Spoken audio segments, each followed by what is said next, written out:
3월 31일 부활주일 공동체와 함께하는 특별 묵상 제24장.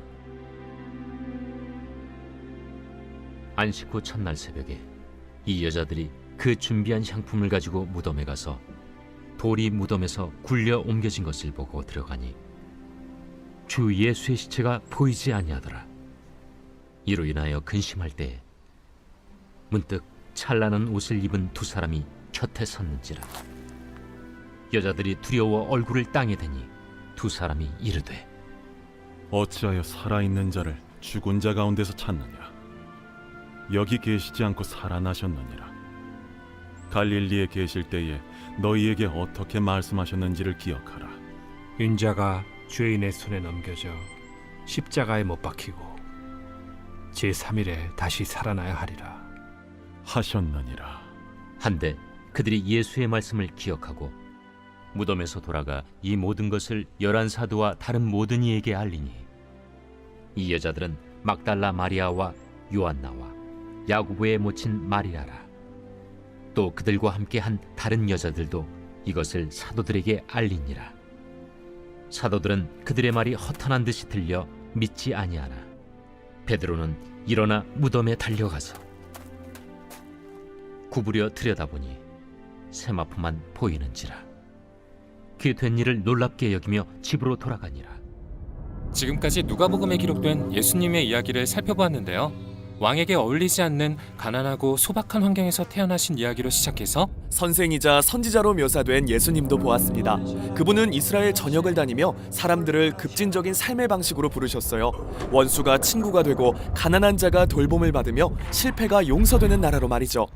가시는 마을마다 그분을 따르고 거꾸로 된 하나님 나라의 통치 아래 살라고 사람들을 초대하셨고요. 또한 많은 기사와 이적도 행하셨는데요. 그래서 많은 이스라엘 사람들은 그분이 로마로부터 이스라엘을 구원하시고 평화와 정의의 새 나라인 하나님의 나라가 임하게 하실 거라고 소망하기 시작했죠. 한편 당시 종교 지도자들도 하나님의 나라를 소망했습니다. 하지만 그들에게 예수님의 말씀은 위협이었어요. 맞아요. 그들은 하나님의 나라가 오면 자신들이 힘과 지위를 얻을 거라 기대했는데, 예수님은 하나님의 나라가 약자와 소외된 자를 위한 것이고 진정한 힘은 사랑으로 남을 섬기는 거라고 하셨기 때문이죠. 예수님이 예루살렘에서 성전의 제사를 중단시키시고 이스라엘 지도자들을 강도에 비유하시자 갈등은 증폭됐어요. 결국 그들은 예수님을 붙잡아 반란을 선동하는 왕이라는 죄목을 씌워 로마 당국에 고발했습니다. 그분은 죄가 없으심에도 불구하고 사형을 선고받고 성 밖으로 끌려가 무고하게 죽임을 당하셨죠. 이렇게 해서 드디어 누가복음의 마지막 부분에 이르렀습니다. 종교 지도자 중에 예수님의 처형을 반대한 요셉이라는 사람이 있었습니다. 그는 예수님의 시신을 요구해 근처의 무덤에 안치했죠. 그 후 이틀 뒤 예수님을 따르던 여자 몇이 무덤을 찾아왔다가 돌문은 열리고 무덤은 비어있는 것을 발견했어요. 게다가 빛나는 옷을 입은 두 사람이 나타나 예수님은 죽음에서 살아나셨다고 말합니다. 그래서 그들은 겁을 먹고 달아나죠. 아무도 그들의 말을 믿지 않습니다. 살아계실 리가요. 죽으시는 걸 모두 봤는데. 한편 예루살렘 근방에서 예수님의 제자 둘이 성을 나와 엠마오라는 마을을 향해 걷고 있습니다. 그들은 슬픔에 잠겨 일어난 모든 일에 대해 혼란스러워하고 있죠. 이때 예수님이 나타나셔서 함께 걸으시지만 그들은 그분을 알아보지 못합니다. 그거 참 이상하네요. 왜 예수님을 못 알아봤을까요? 네, 이상하지만 여기에 누가의 매우 중요한 메시지가 있어요. 그들은 무슨 이유에서인지 그분을 못 알아보죠. 예수님이 물으십니다. 너희는 무슨 이야기를 주고받고 있느냐? 그들은 예수님에 대해 말하기 시작합니다. 이스라엘을 구원할 위대한 선지자라고 기대했는데 처형당하고 말았다면서요. 어떤 여자들은 그분이 살아나셨다고 하는데 말도 안 되는 소리죠. 그래서 집에 나가려고요. 그러자 예수님은 이 일이 처음부터 구약 성경에 기록된 것임을 설명해 주세요. 이스라엘은 진짜 반역자들을 대신해서 고통받고 마치 반역자처럼 죽임당할 왕이 필요했으며, 그는 부활함으로써 자신을 소명하고 그를 받아들이는 자들에게 참된 생명을 줄 거라고 말이죠. 그러나 그들은 여전히 이해하지 못한 채 혼란스러워할 뿐이에요. 이어지는 장면에서 그들은 예수님과 함께 식사하려고 앉는데요. 예수님이 빵을 들어 축복하시고 찢어서 그들에게 주십니다. 꼭 마지막 만찬 때처럼요. 네, 이 모습은 그분의 찢기신 몸, 곧 십자가의 죽음을 의미하죠. 그들은 찢긴 빵의 의미를 깨닫고 그제야 눈이 열려 예수님을 알아봅니다. 그때 예수님은 사라지시고 이야기는 끝이 나죠. 그러니까 예수님이 진짜 누구신지 알아보는 게 얼마나 어려운지에 대한 이야기군요. 네, 정말 놀랍죠. 하나님의 위대한 힘과 사랑이 이분의 수치스러운 십자가형을 통해 드러났고 이 겸손한 분이 약함과 자기 희생을 통해 세상의 왕이 되셨다니 어떻게 쉽게 이해할 수 있겠어요? 그러나 이게 바로 누가복음의 핵심입니다. 그것을 이해하고 예수님의 거꾸로 된 나라를 받아들이려면 상상의 전환이 필요하다는 거죠. 누가복음의 결말에는 예수님이 모든 제자와 다시 식사하시는 장면이 나오는데요. 다들 부활하신 그분의 육체를 보고 기겁합니다. 여전히 인간이셨지만 그냥 인간이 아니셨거든요. 맞아요. 그분은 죽음을 통과해 걷고 이야기하는 새로운 피조물이 되어 나오셨던 거예요. 그리고 예수님은 제자들에게 자신을 살게 하신 하나님의 그 동일한 능력을 줄 테니 가서 사람들에게 하나님 나라의 기쁜 소식을 전하라고 말씀하십니다. 이후 누가는 예수님이 하늘로 올라가셨다고 이야기합니다. 멋진 퇴장이긴 한데 왜 하늘로 사라지시는 거죠? 네, 구약 성경에서 하늘은 하나님의 보좌가 있는 곳으로서 모든 것 위에 위치하거든요. 그래서 누가는 예수님이 온 세상의 왕으로서 하늘 보좌에 앉아 계심을 이렇게 보여주는 거예요. 제자들은 예루살렘에 머물러 하나님과 예수님을 예배하면서 이 새로운 능력을 받길 기다립니다. 이렇게 누가복음은 끝이 납니다. 이제 누가는 제자들이 어떻게 이 새로운 능력을 받아 기쁜 소식을 세상에 전파해 가는지 기록할 텐데요. 그게 바로 누가의 두 번째 책인 사도행전의 내용입니다.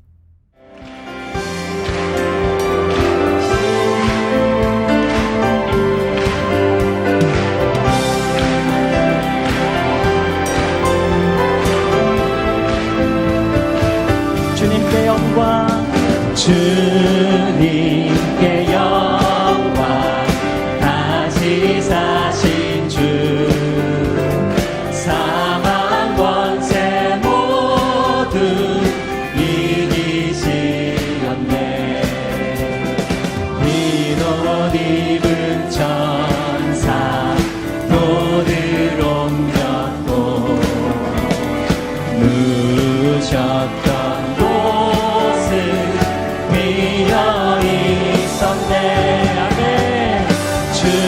주님께 영광 다시 사신 주 사망 권세 모두 이기시렸네 아멘 부활의 주님 부활의 주님 나타나시사 두려움과 회심 물리치셨네 주의 교회 기뻐 찬송하여라 다시 사신 주님 죽음 이겼네 아멘 주님께 영광 다시 사신 주 사망 권세 모두 이기시렸네 아멘 생명의 임금 생명의 임금 영광의 주님 주님 없는 삶은 헛될 뿐이라 주의 사랑으로 세상 이기고 요단 건너 가게 하소서 주님께 영광 다시 사신 주 사망 권세 모두 이기신 주님께 영광 주님께 영광 다시 사신 주 사망 권세 모두 이기시었네 사망 권세 이기시고 부활하신 전능하신 하나님을 찬양합니다 경배합니다 예배합니다 아멘 아멘 아멘 할렐루야. 공동체와 함께하는 고난주간 특별 묵상이 어느덧 7째 날 부활 주일을 맞이하게 되었습니다. 오늘은 부활의 증인이 되라 라는 제목으로 본문을 강해하고자 합니다. 오늘 우리는 제자들이 어떻게 부활의 증인이 되었는가를 설명하는 본문을 묵상하고자 합니다. 여러 사람이 예수님의 부활을 믿지 못했지만 결국 부활을 믿고 증인으로 변화되었는데 여기에는 중요한 공통점이 존재합니다. 바로 성경의 가르침을 통해 깨닫게 되었다는 사실입니다. 먼저 1절부터 7절은 부활의 증인들을 만나는 장면이 나옵니다. 여인들은 안식 후 첫날 새벽에 예수님의 시신에 바르기 위해 준비한 향품을 가지고 무덤으로 갑니다.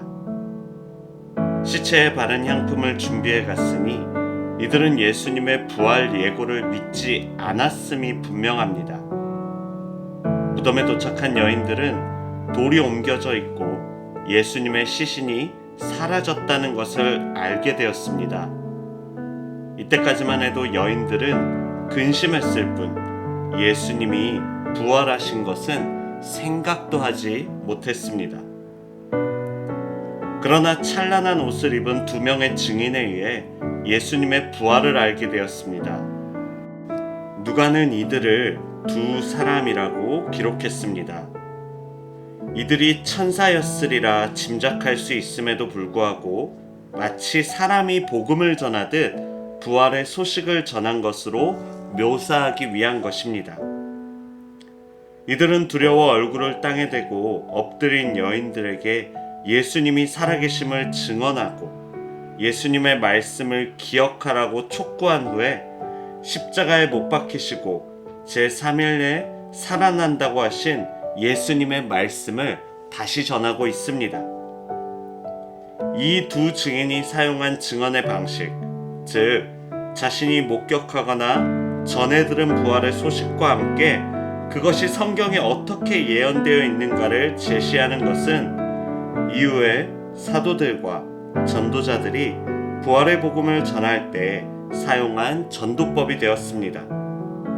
우리 공동체에서도 이렇게 부활의 복음을 증거하고 있습니다. 여러분, 우리는 모두 부활의 증인입니다. 부활하신 예수님을 만나고 체험한 간증과 함께 성경에 기록된 명백한 증거를 제시함으로써 세상에 부활하신 예수님을 전해야 합니다. 8절부터 12절은 천사들을 통하여 예수의 부활을 전해 들은 여인들이 새로운 부활의 증인이 되는 장면이 나옵니다. 여인들은 무덤을 떠나 돌아가서 이 모든 것을 11사도와 다른 모든 이들에게 알렸습니다. 이는 천사들을 만난 경험 때문이 아니라 예수님의 말씀을 기억해냈기 때문입니다. 누가는 여기에서 이 여인들의 명단을 제시해 1-2명이 보고 들은 것이 아님을, 예수 부활이 명백한 사실임을 강조합니다. 그러나 사도들은 예수님의 부활을 전적으로 받아들이지 못했습니다.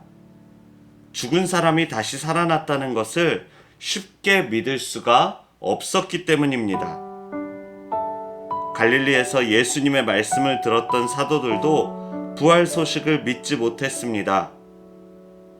베드로는 무덤까지 가서 무덤이 비어 있음을 목격하고 놀라워하긴 했지만 집으로 돌아갔다라는 말을 통해 부활을 믿은 것 같지는 않습니다.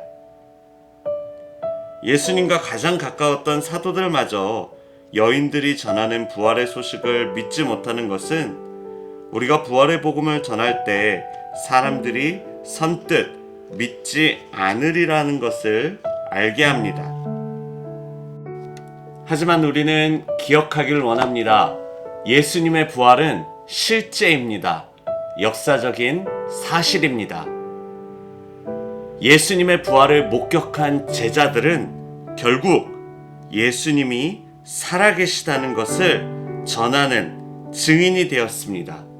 목숨조차 아끼지 않았습니다. 지금도 살아계셔서 이 땅을 통치하고 계심을 우리가 증거하길 원합니다.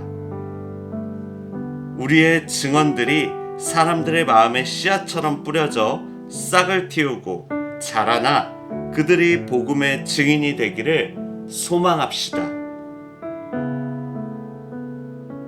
매 주일이 예수님의 부활을 기념하는 날입니다.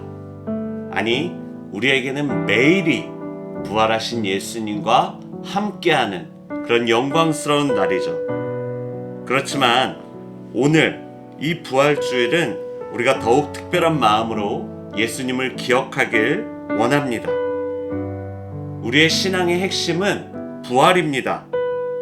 예수님의 부활은 의심할 수 없는 역사적 사실이고 우리 삶에서 매 순간 경험되어지는 실제입니다.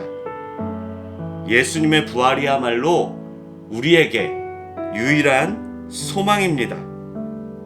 그렇게 우리는 삶에서 하나님의 능력과 말씀을 가지고 부활의 증인의 역할을 감당하며 나아가는 삶을 살아야 합니다.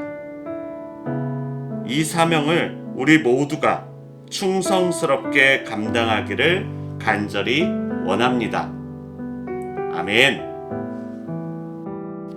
오늘 드려지는 우리 공동체의 예배가 승리하신 부활의 주를 마음껏 찬양하는 그런 아름답고 영광스러운 예배가 되길 원합니다.